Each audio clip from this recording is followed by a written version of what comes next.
데살로니가후서 2장 1절에서 17절까지 말씀을 우리가 다 같이 한 목소리로 읽겠습니다. 형제들아, 우리가 너희에게 구하는 것은 우리 주 예수 그리스도의 강림하심과 우리가 그 앞에 모임에 관하여 영으로나 또는 말로나 또는 우리에게서 받았다는 편지로나 주의 날이 이르렀다고 해서 쉽게 마음이 흔들리거나 두려워하거나 하지 말아야 한다는 것이라. 누가 어떻게 하여도 너희가 미혹되지 말라.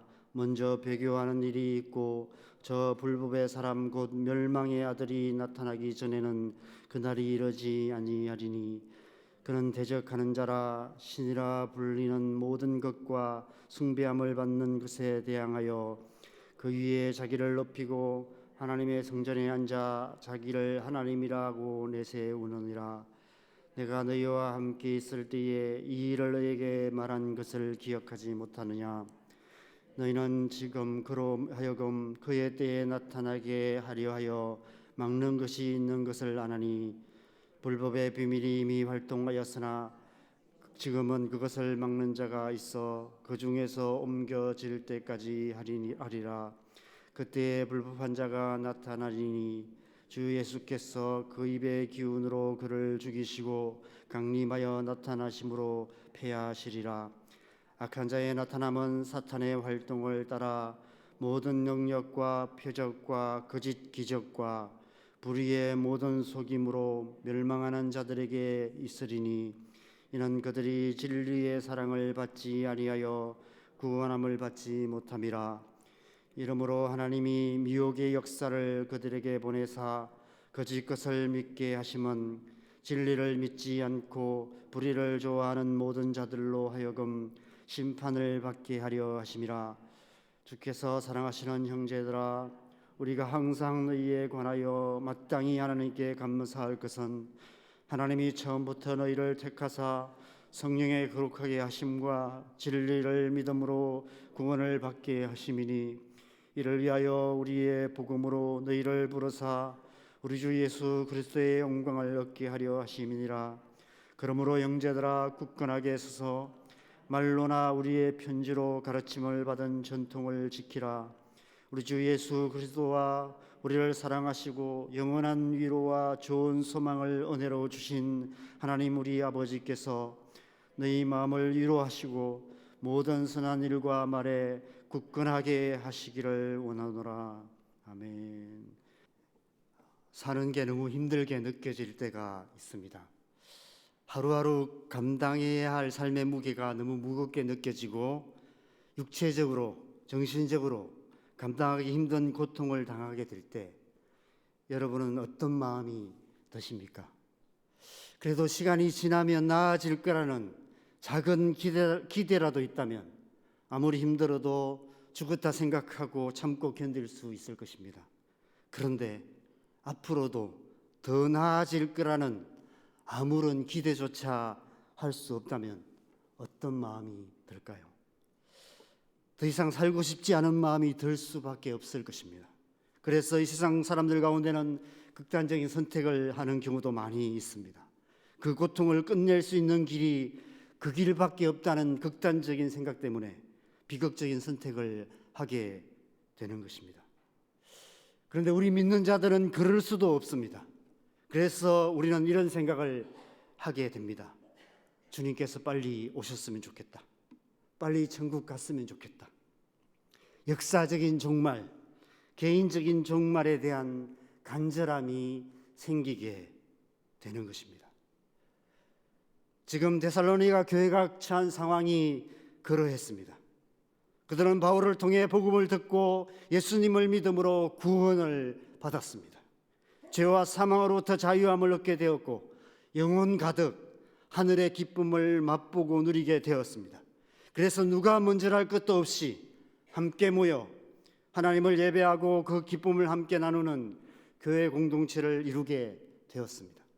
그런데 문제는 그들의 외적인 환경이 너무 힘겨운 상황이었다는 것입니다. 예수 믿는다는 이유만으로 그동안 좋았던 관계들마저 끊어지고 집단적인 배척을 당하고 조직적인 핍박을 받아야 했습니다. 심지어 생명의 위협을 당하는 상황에 처하기도 했습니다. 그래서 어제 본문 1장에서 사도 바울은 데살로니가 교회를 향해서 그들이 당하는 고난이 하나님 나라에 합당한 백성이라는 표이며 하나님의 공의의 심판의 표라고 말하며 믿음과 인내로 잘 이겨나갈 것을 권면하며 위로의 마음을 전하고 있습니다. 분명히 사도 바울의 위로와 권면이 데살로니가 성도들에게 큰 힘이 되었을 것입니다. 그런데 문제가 하나 있습니다. 언제까지 참고 견뎌야 하는가라는 문제입니다. 우리가 아무리 극한 고통을 당해도 그 고통이 길지 않고 조금만 참으면 끝날 거라는 확증만 있다면 어떻게든 참고 견딜 수 있습니다. 그런데 지금 데살로니가 교인의 상황은 시간이 지난다고 해결될 상황이 아니었습니다. 오히려 시간이 지나면 지날수록 상황이 점점 더 어려워질 뿐이었습니다. 핍박과 박해가 점점 더 심해져 가고 있었습니다. 믿음을 버리지 않는 한, 예수님을 믿는 한 그들은 죽는 날까지 그런 고통 가운데 살아야만 했을 것이고 가족과 자녀들에게까지 그런 고통스러운 삶을 물려줘야 하는 상황이었습니다. 그들에게 있어서 믿음을 지키며 이 고통에서 벗어날 수 있는 길은 한 가지밖에 없었습니다. 역사적인 종말, 개인적인 종말이 속히 이루어지는 것밖에 다른 길이 없었습니다. 그래서 그들은 그날이 속히 임하기를 간절히 기대하며 하루하루를 종말론적인 삶을 살아가고 있었습니다. 오늘 주님이 오시나, 내일 주님이 오시나, 주님 오실 날만을 기다리며 마라나타의 삶을 살아가고 있었습니다. 그런데 그 일은 오직 하나님의 주권에 속한 일이었습니다. 하나님께서 정하신 때에 하나님께서 말씀하시고 하나님께서 행하셔야만 하는 일이었습니다. 그래서 교회 안에 종말에 대해서 하나님께서 말씀하셨다고 주장하는 거짓된 가르침들이 생겨나기 시작했습니다. 너무 그것이 간절하니까 그것을 위해서 기도하다가 보니까 사단에게 속는 사람도 생기고 어떤 그런 하나님의 계시를 받았다고 말하는 사람들이 생기기 시작했습니다. 오늘날 수많은 이단들이 거짓된 종말론으로 수많은 영혼을 미혹하듯이 당시 데살로니가 교회에도 그런 일들이 일어나고 있었던 것 같습니다. 2절 말씀을 함께 볼까요? 2절 말씀 같이 읽어보겠습니다. 영으로나 또는 말로나 또는 우리에게서 받았다 하는 편지로나 주의 날이 이르렀다고 해서 쉽게 마음이 흔들리거나 두려워하거나 하지 말아야 한다는 것이라. 하나님께 계시를 받았다고 주장하며 설득력 있는 이론으로 종말을 주장하는 자들이 있었던 것 같습니다. 심지어 마치 사도 바울이 쓴 편지인 것처럼 위조해서 옛날 다미 선교회처럼 몇 월 며칠 몇 시에 종말의 때가 임할 거라는 거짓된 가르침을 유포하는 자들까지 있었던 것 같습니다. 사는 게 힘들면 힘들수록 종말론에 관심이 커질 수밖에 없습니다. 고통스러운 삶을 빨리 끝낼 수 있는 길이 그 길밖에 없기 때문입니다. 저는 개인적으로 다큐멘터리 프로를 좋아합니다. 요 근래 참아고도라는 다큐멘터리 프로를 보았습니다. 6부작으로 되어 있어서 다 보지도 못하고 중간중간에 몇 번밖에 못 보았습니다. 시간 되면 1부에서 6부까지 정주행해서 한번 보고 싶다 이런 생각이 들었습니다. 참아고도는 실크로드와 함께 인류 역사에서 가장 오래된 무역로라고 합니다. 중국 서남부에서 시작해서 티벳을 지나서 히말라야 산맥을 넘어 네팔과 인도까지 이르는 무역로입니다. 길이가 5,000km나 되고 평균 해발 고도가 4,000m가 넘는 높고 험한 길인데 차와 소금과 약재 등을 낙이나 말이나 야크에 싣고 무역을 했던 마방들이 만들어 놓은 길입니다. 먹고 살기 위해서 힘든 척박한 환경에서 살아가는 그러한 사람들이 가족들 먹여 살기 위해서 1년에 수개월씩 그 험한 참화 고도를 생명을 걸고 가는 삶을 살아가고 있습니다. 그런 사람들의 삶의 모습들을 보면서 먹고 산다는 것만으로 삶이라는 것은 참 고통이구나, 이런 생각이 들었습니다. 살아가는 게 참 힘들다, 이런 생각이 들었습니다. 아담과 하와가 범죄한 이후 먹고 사는 문제는 이 세상 대부분의 사람들의 가장 근원적인 고통의 문제였습니다. 지금도 제3세계에는 가장 기본적인 생존의 문제로 고통하며 죽어가는 수많은 영혼들이 있습니다. 그런 사람들의 모습을 본다면 지금 우리가 힘들다고 말하는 것은 참 이렇게 새발의 피와 같은 그런 생각이 아닐까, 너무 배부른 고통이 아닐까, 이런 생각이 들기도 합니다.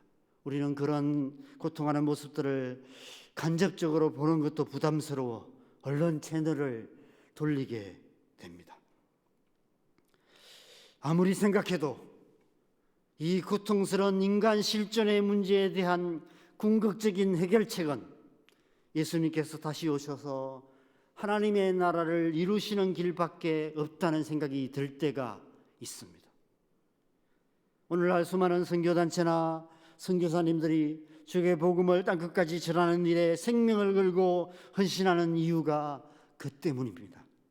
주의 복음을 땅끝까지 전하여 주님 다시 오시는 역사적인 종말의 때를 앞당기는 것이 온 인류 공동체의 고통의 문제에 궁극적인 해결책이라는 생각은 선교에 있어서 가장 중요한 가치 중에 하나입니다. 긍휼의 하나님께서 이 땅의 수많은 영혼들과 모든 피조물들의 탄식하며 고통하는 소리를 들으시고 속히 오셔서 하나님 나라를 이루시기를 간절히 소망합니다. 마라나타 주 예수여 어서 오시옵소서. 우리의 이 간절한 기도가 속히 이루어지기를 간절히 소망해 봅니다. 주님 다시 오실 날을 기다리는 종말론적인 신앙은 우리의 신앙의 가장 중요한 요소 중에 하나입니다.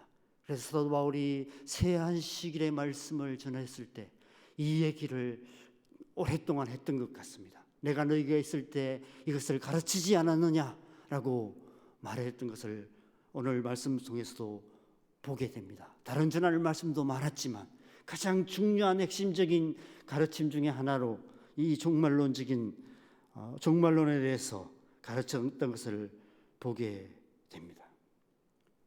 왜냐하면 종말론에 대한 거짓된 가르침에 미혹되지 않도록 하기 위해서 이것에 대해서 분명하게 가르쳤던 것을 보게 되죠. 우리 또한 마찬가지입니다. 종말론에 대한 거짓된 가르침에 미혹되지 않도록 조심해야 하는 것이죠. 건강한 종말론의 가르침이 필요한 것입니다.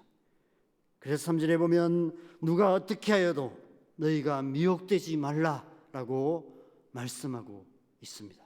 그 어떤 그럴듯한 가르침에도 혹하지 말라라고 신신당부하고 있습니다. 그래서 3절에서 10절까지 말씀을 통해서 종말의 때에 어떤 일이 일어나는지 여러 가지 증거들을 말씀하고 있는데 그것들이 구체적으로 어떤 의미인지는 설명하기 쉽지 않습니다. 요점은 이것입니다. 아직 하나님의 때가 아니라는 것입니다. 지금은 종말의 때가 아니라 불법의 비밀이 활동하는 미혹의 때라는 것입니다. 그러면서 11절 12절에 지금 이 때가 하나님 나라의 역사에서 어떤 때인지 어떤 의미인지를 말씀하고 있습니다. 우리 11절 12절 말씀을 같이 읽어보겠습니다. 11절 12절 같이 읽겠습니다. 이러므로 하나님이 미혹의 역사를 그들에게 보내사 거짓 것을 믿게 하심은 진리를 믿지 않고 불의를 좋아하는 모든 자들로 하여금 심판을 받게 하려 하심이라. 요한복음 3장 20절 22절 1절에서도 예수님께서 이미 동일한 말씀을 하셨습니다. 악을 행하는 자마다 빛을 미워하여 빛으로 오지 아니하나니 이는 그 행위가 드러날까 하며 진리를 따르는 자는 빛으로 원하니 이는 그 행위가 하나님 안에서 행한 것임을 나타내려 함이라 하시니라. 마치 추수때의 알곡 가운데서 쭉정이를 가려내듯 진리를 믿지 않고 불의를 좋아하는 모든 자들을 밝히 드러내셔서 심판을 받게 하시기 위해서 하나님께서 미혹의 역사를 허용하시는 미혹의 시대다라고, 종말의 시대가 아니라, 종말의 때가 아니라 미혹의 때다라고 말씀하시는 것입니다. 빛의 자녀와 어둠의 자녀들을 나누고 계신다라고 말씀하고 있는 것입니다. 그래서 13절에서 15절 말씀에서 사도 바울은 데살로니가 성도들을 향해서 주께서 사랑하시는 형제들아 라고 부르며, 너희는 하나님께서 처음부터 택하시고 부르신 거룩한 하나님의 자녀들, 빛의 자녀들이다. 그래서 반드시 그날 종말의 때가 임하면 우리 주 예수 그리스도의 영광을 얻게 될 것이다. 그러니 아무 염려 말고 두려워하지 말라, 미혹되지 말라라고 당부하고 있는 것입니다. 그러면서 15절에 그러므로 형제들아 굳건하게 서서, 오늘 우리가 찬양했던 것처럼 굳게 서서 말로나 우리의 편지로 가르침을 받은 전통, 우리가 전해준 말, 하나님의 말씀을 굳게 지키라라고 신신당부하고 있는 것입니다. 약속하신 말씀 위에 굳게 서라라고 당부하고 있는 것입니다. 사도 바울이 두 번에 걸쳐서 데살로니가 교회에 편지를 쓰는 가장 중요한 목적이 바로 이것입니다. 굳게 하기 위해서, 말씀 위에 굳게 세우기 위해서, 데살로니가 교회를 복음의 진리 위에 굳건하게 세우기 위해서입니다. 그 사도 바울의 마음이 오늘 본문 마지막 16절, 17절에 고스란히 담겨 있습니다. 우리 16절, 17절 말씀도 같이 읽겠습니다.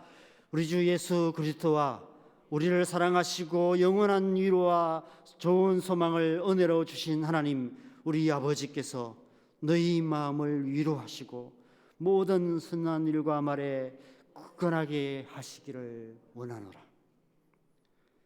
저는 이 말씀을 묵상하면서 목사로서 지금까지 제가 해온 일이 바로 이 일이며, 그리고 앞으로 해야 할 일도 이 일이라는 생각이 들었습니다. 연약한 자들을 굳건하게 하는 일인 것입니다. 얼마나 열심히 했나 반성도 되고, 앞으로 남은 날들 이 일에 힘써야겠다는 결심도 하게 됩니다. 여러분도 마찬가지일 것입니다. 직분자로서, 아니면 먼저 믿은 자로서 여러분 모두가 해야 할 일도 바로 이 일이 아닐까 생각됩니다. 남모를 고통을 안고 힘겨운 하루하루를 참고 견디며 종말론적인 삶을 살아가는 성도들을 굳건하게 하는 일에 힘써야 하는 것입니다. 그러기 위해서는 먼저 우리가 이 복음 위에, 이 진리의 말씀 위에 굳건하게 서야 합니다. 그래야만 삶의 위기 앞에 이리저리 흔들리는 믿음 연약한 자들을 굳건하게 붙들어 줄 수 있는 것입니다. 이 새벽에 하나님께서 성령의 은혜로 저와 여러분을 굳건하게 하시기를 소망합니다. 우리 남산교회를 굳건하게 하시기를 소망합니다. 그래서 저와 여러분을 통해서 교회 공동체 안에 연약한 성도들을 굳건하게 붙들어 주시는 은혜가 있기를 소망합니다. 무엇보다도 위로와 능력의 성령님께서 우리가 알지 못하는 극한 고난 가운데서 정말론적인 삶을 살아가고 있는 우리 성도들, 이 땅의 하나님의 백성들을 믿음으로 굳건하게 붙들어 주시기를 간절히 소망합니다. 이 소망을 담아서 사도 바울 같은 마음으로 우리 16절, 17절 말씀을 다시 한번 읽고 이 말씀을 붙들고 기도하는 시간 가졌으면 좋겠습니다. 우리 16절, 17절 말씀을 우리가 기도하는 마음으로 같이 읽겠습니다. 우리 주 예수 그리스도와 우리를 사랑하시고 영원한 위로와 좋은 소망을 은혜로 주신 하나님 우리 아버지께서 너희 마음을 위로하시고 모든 선한 일과 말에 굳건하게 하시기를 원하노라. 아멘.